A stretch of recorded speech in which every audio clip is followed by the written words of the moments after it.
உலகெங்கும் வாழும் அன்பான தமிழுள்ளங்களுக்கு அநேக கோடி வணக்கங்கள். நல்ல நேரம் நிகழ்ச்சியூடாக நல்லதே நினைப்போம், நல்லதே நடக்கும், நலமாயிருப்போம். இன்றைய தினம் 23ஆம் தேதி 7ஆம் மாதம் 2026 குருவாசரம் என்று சொல்லக்கூடிய வியாழக்கிழமை, பராபவ வருடம் ஆடி மாதம் 7ஆம் நாள், நவமி திதி, விசாக நட்சத்திரம், சித்த யோகம். இன்றைய தினம் ராகு காலம் 1:30 மணி முதல் 3 மணி வரை. இன்றைய தினம் யமகண்டம் 6 மணி முதல் 7:30 மணி வரை. இன்றைய தினம் நல்ல நேரம் 7:30 மணி முதல் 9 மணி வரை. இன்றைய தினம் குளிகன் நேரம் 9 மணி முதல் 10:30 மணி வரை. இன்றைய தினம் அஸ்வினி நட்சத்திரம், முதல் நட்சத்திரம். அஸ்வினி நட்சத்திரக்காரர்களுக்கு சந்திராஷ்டம தினம். அஸ்வினி நட்சத்திரக்காரர்களுக்கு சந்திராஷ்டம தினம். சூலம் தெற்கு, பரிகாரம் தைலம். என்ன நேர்களே, வாருங்கள் இனி இன்றைய தினத்திற்குண்டான ராசி பலன்களை பார்க்கலாம்.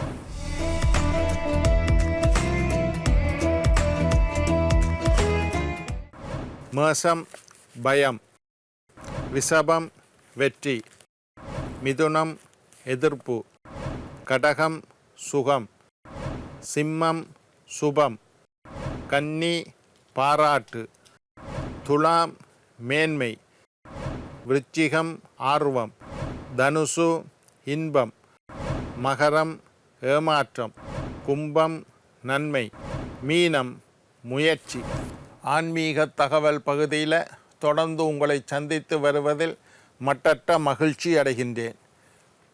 ஒவ்வொரு நாளும் ஒவ்வொரு புதிய அற்புதமான ஆன்மீக தகவல்களை உங்களோட பகிர்ந்து கொண்டு இருக்கிறோம். அந்த வகையில் இன்றைய தினமும் சில நல்ல விஷயங்களை உங்களோட பகிர்ந்து கொள்ளலாம் என்று காத்திருக்கிறேன். எங்களுடைய நிகழ்ச்சிக்கு நீங்கள் தரக்கூடிய ஆதரவு என்னை மகிழ்ச்சி அடைய செய்கின்றது. எங்களுடைய நிகழ்ச்சி சம்பந்தமாக, ஆன்மீகம், வாஸ்து, ஜோதிடம் சம்பந்தமாக தங்களுக்கு ஏதாவது கேள்விகள் இருப்பின், உங்களுக்கு ஏதாவது சந்தேகங்கள் இருப்பின், சக்தி டிவி நல்ல நேரம் நிகழ்ச்சி தயாரிப்பாளர் கீழ்கண்ட முகவரிக்கு கடிதம் மூலம் என்னை தொடர்பு கொண்டால் தொடர்ந்து வரக்கூடிய நிகழ்ச்சிகளில் தகுந்த கேள்விகளுக்குண்டான பதில்களை தொகுத்து தர காத்திருக்கின்றேன். இன்றைக்கு என்னத்தை பற்றி பார்க்க போகிறோம்னா, தேங்காய் பரிகாரம். இதை பற்றி நான் முன்னுக்கும் பேசியிருக்கிறேன். தேங்காய் பரிகாரம். தேங்காய் என்பது ஒரு ஆன்மீகத்தன்மை நிறைந்த ஒரு பொருள். கோயிலுக்கு போனால் தேங்காயத்தான் நெய்வேதனம், பிள்ளையாருக்கு விருப்பமான நெய்வேதனம். தேங்காயை உடைச்சி பிள்ளையாருக்கு 2 பக்கத்தில் வச்சு நாளிகேல கண்டத்வஜம் நெய்வேதனம் சமர்ப்பயாமி நெய்வேதயாமி என்று பிள்ளையாருக்கு நெய்வேதனம் பண்ணுறது வெத்தலை, வாழைப்பழம், தேங்காய். இதில் தேங்காய் முக்கியமாக பிள்ளையாருக்கு நெய்வேதனம் பண்ணுற ஒரு விஷயம். 2வது, நாங்கள் ஏதாவது காரியங்களுக்கு போகிறோம், அந்த காரியம் சித்தியடைய வேணுமென்றால் நல்ல ஒரு குலுக்கி பார்த்து தண்ணி உள்ள நல்ல பெரிய தேங்காய் எடுத்து தலையை இந்த பக்கம் 3 தரம் அந்த பக்கம் 3 தரம் சுற்றிட்டு சிதறு காயாக அடிக்கின்றோம். கோயிலில் சிதறுகாய் தேங்காய் அடித்து வழிபாடு செய்வது. தேர் திருவிழாவா, எங்களோட வீட்டு வாசலுக்கு தேர் வந்துட்டு தான் தேங்காயை சிதறுகாயாக அடிக்கிறது. சில பேர் நேர்த்தி வச்சிருப்பினர். 21 தேங்காய் தேர் திருவிழா அன்றைக்கு அடிக்கிறேன். சில பேர் 108 தேங்காய் அடிப்பது. எல்லாம் ஊரே கூடி பட்ட பட்ட பட்ட பட்டன்னு அடிப்பினோம். தேங்காய் சிதறி உடைவது போல் எங்களுக்கு இருக்கக்கூடிய பிரச்சனைகளும் சிதறி உடைந்து போக வேண்டும் என்று தேங்காய் அடிக்கிறது. அது சகோதர மொழி மக்கள் தேங்காய்க்கு மேலே ஒரு கற்பூரத்தை ஏற்றி அதை நல்ல வடிவாக அது பிள்ளையாரோ முருகனோ காளியம்மனோ காட்டி சிதறுகாய் அடிப்பது. இதெல்லாம் பலவிதமான வழிபாட்டு முறைகள் இருக்குது. நாங்கள் ஒரு கும்பம் வைக்கிறோம்னு வையுங்கோ, கலசம், இறைவனை ஆவாகனம் பண்ணுவதற்காக ஒரு கும்பம் வச்சா அந்த கும்பத்துக்கு மேலே தேங்காயத்தான் வைக்கிறோம். அதுக்கு தேங்காயத்தான் இறைவனுடைய முகம், தேங்காயினுடைய குடும்பி இறைவனுடைய குடும்பி என்று முகம் என்று வச்சு அதுக்கு சந்தனம் வச்சு குங்குமம் வச்சு பொட்டு வச்சு இறைவனை ஆவாகனம் பண்ணுற கும்பத்துக்கு தலைப்பகுதியாக எத்தனையோ பொருள் இருக்குது. ஒரு மாங்காயை வேணும்னால் வைக்கலாம், ஆனால் தேங்காயைத்தான் நாங்கள் வைக்கின்றோம். அது தேங்காயினுடைய சிறப்பு. என்ன விசேஷமாக இருந்தாலும் தேங்காய் ஐயாவுக்கு தானம் கொடுக்குறோம். அரிசி மரக்கறியோட தேங்காயை வச்சு தான் தானம் கொடுக்குறோம். வெத்தலை பழம்பாக்கு தேங்காய் வச்சு தான் கோயிலில் அர்ச்சனை தட்டை கொடுக்குறோம். காளாஞ்சி குடிப்பினம் கோயிலிருந்து அதுவும் ஒரு தேங்காயை உடைச்சி தேங்காய்க்குள்ளே வெத்தலை வாழைப்பழத்தை வச்சு அதை இறைவனுடைய பிரசாதமாக எங்களுக்கு தருகின்றார்கள். இப்படி பல விதத்திலையும் தேங்காய் எங்களுடைய ஆன்மீகத்துடன் பயன்படுத்தப்பட்டு வருகின்றது. காரிய சித்திக்கு தேங்காய். இப்போ அந்த தேங்காயை வைத்து நான் செய்யக்கூடிய ஒரு அற்புதமான பரிகாரம் நிறைய பேருக்கு சொல்லியிருக்க. நிறைய பேர் அமாவாசை அன்று காலை 6 மணிக்கு இந்த பரிகாரத்தை செய்ய வேண்டும். அமாவாசை அன்று காலை 6 மணிக்கு தூய்மையான ஆடை உடுத்தி, நல்ல தோச்சு உலர்ந்த ஆடையை உடுத்தும். காலில் செருப்பு போடக்கூடாது. 5 நல்ல தேங்காய்கள், நல்லா குலுக்கி பார்த்து பலமுள்ள 5 நல்ல தேங்காய்களை எடுத்துக்கொள்ளுங்கள். அந்த தேங்காய்க்கு மஞ்சள் பூசுங்க. எப்பவும் இறைவனுக்காக தேங்காயை பயன்படுத்தும் போது அந்த தேங்காயை கழுவி மஞ்சள் பூசுவது ரொம்ப விசேஷம். 5 நல்ல தேங்காய் எடுத்து அந்த தேங்காய்க்கு மஞ்சள் பூசி மாலையாக கட்டுங்கள். ஒரு ஊசி நூலை வச்சு தேங்காயோட குடும்பியில் அப்படியே கோத்து 5 தேங்காயை மாலை. இதுக்கு பேர் தேங்காய் மாலை என்று பேர். சில பேருக்கு இது தெரிஞ்சிருக்கும், சில பேர் இது செஞ்சிருக்க மாட்டீங்கள், புதுசாக இருக்கும். ஒரு முறை செய்து பாருங்கள். தேங்காயை மாலையாக கட்டுங்க. ஊசியும் நூலும் எடுத்து, கொஞ்சம் பெரிய ஊசியை எடுத்தீங்கன்னா தேங்காய் முடிக்குள்ளே குத்தினா இந்த பக்கம் குத்தினா அந்த பக்கம் வந்துடும். தேங்காய் முடி தேங்காயில் குத்தாயுங்க. தேங்காயினுடைய தும்பு முடியில் குடும்பியில் குத்தி 5 தேங்காயும் மாலையாக கட்டுங்கள். விநாயகர் அல்லது குலதெய்வம் அல்லது இஷ்ட தெய்வம், இந்த தெய்வத்தில் ஒன்றுக்கு இந்த மாலையை போடலாம். பிள்ளையாருக்கு தான் போடணும்னு இல்லை. பிள்ளையாருக்கும் தேங்காய்க்கும் மிகப்பெரிய தொடர்பு உண்டு.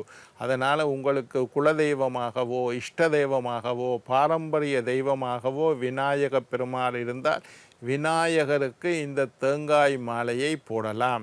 இல்லையா, எனக்கு கருப்பண்ணன் சாமி தான் சுலதெய்வம், எனக்கு சுடலை மாடம்தான் குலதெய்வம், எனக்கு கண்ணகி அம்மன் தான் குலதெய்வம், இந்த மாதிரி உங்களுக்குன்ற ஒரு குறிப்பிட்ட குலதெய்வம் இருந்தால் அந்த குலதெய்வத்திற்கும் இந்த தேங்காய் மாலையை போடலாம். ஐயா, நான் கிருஷ்ணரைத்தான் விரும்பி கும்பிடுறேன். கிருஷ்ணருக்கு போடுங்க, பிரச்சனை இல்லை. நான் ராமரைத்தான் கும்பிடுவேன், முருகனைத்தான் கும்பிடுவேன். யாருக்கு வேணும்னாலும் பூமாலை போடுவது போல் தேங்காய் மாலையை போடலாம். விநாயகருக்கு போடுறது ரொம்ப விசேஷம். குலதெய்வத்துக்கு போடலாம், இஷ்ட தெய்வத்துக்கு போடலாம். இதெல்லாம் போட்டுட்டு ஒரு நெய் தீபத்தை ஏற்றி வைத்து மனமுருகி பிரார்த்தனை செய்யுங்கள். என்னுடைய வீடு எனக்கு கிடைக்க வேண்டும், என்னுடைய சொத்து எனக்கு கிடைக்க வேண்டும், கோர்ட்டில் நடக்கிற வழக்கு எனக்கு சாதகமாக அமைய வேண்டும், நான் வெளிநாட்டுக்கு போய் அங்கே நிரந்தரமாக குடியேற வேண்டும், எனக்கு திருமணம் நடக்க வேண்டும், நான் வாகனம் வாங்க வேண்டும், வீடு வாங்க, இப்படி ஏதாவது ஒரு விஷயத்தை இறைவன்கிட்ட கேட்கல எப்போவும் நினச்சி கொள்ளுங்க. 5-6 விஷயத்தை இறைவன்கிட்ட கேட்காதீங்க. ஏதாவது ஒரு வரத்தை கேளுங்கள். அது நியாயமானதாக இருக்க வேண்டும். அதை பெற்றுக்கொள்ளக்கூடிய தகுதி உடையவராக நீங்கள் இருக்க வேண்டும். அதை பெற்றுக்கொள்ளக்கூடிய தகுதி உங்களுக்கு இருக்க வேண்டும். அந்த வரத்தை பெற்றுக்கொள்ளக்கூடிய தகுதி உங்களுக்கு இருக்க வேண்டும். இதெல்லாம் யோசித்து பார்த்து நியாயமான, இது எனக்கு கிடைக்க வேண்டியது கிடைக்காமல் இருக்கின்ற இறைவனிடம் அந்த வேண்டுதலை மனமுருகி பிரார்த்தனை செய்யுங்கள். இறைவனுக்கு நன்றி செலுத்துங்கள். நடந்த விஷயத்துக்காக இறைவனுக்கு நன்றி செலுத்துங்கள். பிறகு அந்த தேங்காய் மாலையை கலட்டி ஓடும் நீர், நான் எப்பவும் அடிக்கடி சொல்கிற விஷயம் உண்டு, இது ஓடும் நீர். இதுக்கு ஒரு சிறப்பு இருக்குது. ஒரு இடத்துல குளத்து தண்ணி நிற்கும், ஆற்று தண்ணி ஓடும், கடல் தண்ணி ஓடும். ஓடும் நீரில் ஆற்று தண்ணியில் விடுறது ரொம்ப சிறப்பு. இல்லை ஐயா, எங்களோட ஊர் ஆறு இல்லை, கடல் தான் இருக்குது, கொண்டே கடலில் போடுங்க. எங்களோட ஊரில் ஒரு குளம் தான் இருக்குது, குளத்தில் போடுங்க. எங்களோட ஊரில் ஒரு பால் அடைஞ்ச கிணறு இருக்குது ஐயா, அதுக்குள்ளே பாவிக்கிற கிணத்துக்குள்ளே போடாதீங்க. பாலடைந்த கிணக்கு, பாவிக்காத கிணத்துக்குள்ளே கொண்டே போடுங்க. இந்த மாதிரி ஓடும் நீரில் அந்த தேங்காய் மாலையை போடணும். 5 நல்ல தேங்காய், நான் முதலே சொல்லிட்டேன், எத்தனை தேங்காய்னு சொல்லாட்டி 5 தேங்காயில் மாலை கட்டி போடுங்க. இறைவனுக்கு நன்றி செலுத்துங்கள். காரியம் கைகூடும். என்ன விஷயத்தை நினைச்சு இந்த தேங்காய் மாலை போடுறீங்களோ அந்த விஷயத்தை பிரார்த்தனை செய்யுங்கள். பிரார்த்தனை என்பது முக்கியம். பரிகாரத்தில் முக்கியமான பங்கு உங்களுடைய பிரார்த்தனை, உங்களுடைய வேண்டுதல். இறைவன் உங்களுக்கு வரம் கொடுக்க காத்து கிடக்கின்றார். அவர்கிட்ட வேண்டுறதுக்கு தான் நீங்கள் தகுதி இல்லாதவர்களாக இருக்கின்றீர்கள். உங்களுடைய தகுதியை உயர்த்தி கொள்ளுங்கள், தான தர்மம் செய்யுங்கள், ஆன்மீகத்தன்மையான வாழ்க்கை வாழுங்கள். எல்லளவும் மற்றவர்களுக்கு துன்பம் செய்யாதீர்கள், துன்பம் நினைக்காதீர்கள். மனசினாலும் பேச்சினாலும் செயலினாலும் மற்றவர்களுக்கு துன்பம் செய்யாதீர்கள். ஒருத்தனுக்கு டக்கு முடக்கா பேசினீங்கன்னா பேச்சினால் செய்கிற துன்பம், அடுத்தவன் நல்லா இருக்கக்கூடாதுன்னு நினைச்சிங்கன்னா மனசினால் செய்கிற துன்பம், நேரடியாக கையால் போய் அடிச்சிங்கன்னா உடம்புனால் செய்கிற துன்பம். மனசினால் பேச்சினால் உடம்பினால் எந்த விதத்திலும் அடுத்தவர்களுக்கு சிரமம் இல்லாமல் வாழ பழகி கொள்ளுங்கள். மற்றவர்களுக்கு துன்பம் செய்யாதீர்கள். மனதினால் துன்பத்தை நினைக்காதீர்கள். வார்த்தைகளினால் துன்பத்தை கொடுக்காதீர்கள். உடம்பினால் தள்ளி விடுறது, அடிக்கிறது, பேசுகிறது, அவனுக்கு எதிரான செயல்பாடுகளை செய்கிறது எல்லாம் உடம்புனால் செய்கிறது. எதையும் செய்யாதீர்கள். நேர்மையானவர்களாக, நியாயமானவர்களாக, யோக்கியதை உடையவர்களாக இறைவன் முன் போய் நின்று பரிபூரணமானவர்களாக இறைவன் முன் போய் நிற்கக்கூடிய தகுதி உங்களுக்கு இருந்தால், இறைவனிடம் வரம் கேட்கும் தகுதியை நீங்கள் வளர்த்து கொண்டால், நீங்கள் கேட்பது இந்த பரிகாரங்கள் எல்லாம் நடக்கும். நீங்கள் துன்புறுத்துறது, தவறான விஷயங்களை செஞ்சு கொண்டு இறைவன்கிட்ட போய் வரம் கேட்குற தகுதி உங்களுக்கு இல்லாமல் போயிடும். நியாயமான கோரிக்கைகளை இறைவன் கண்டிப்பாக நிறைவேற்றி வைப்பார். சரி, இந்த விஷயத்தை இன்றைக்கு தெரிந்து கொண்டீர்கள். நாளை மற்றும் ஒரு விஷயத்துடன் உங்களை சந்திக்கும் வரை உங்களிடம் விடைபெறுவது உங்கள் ஜோதிட சித்தர் டாக்டர் ராஜராஜ குருக்கள்.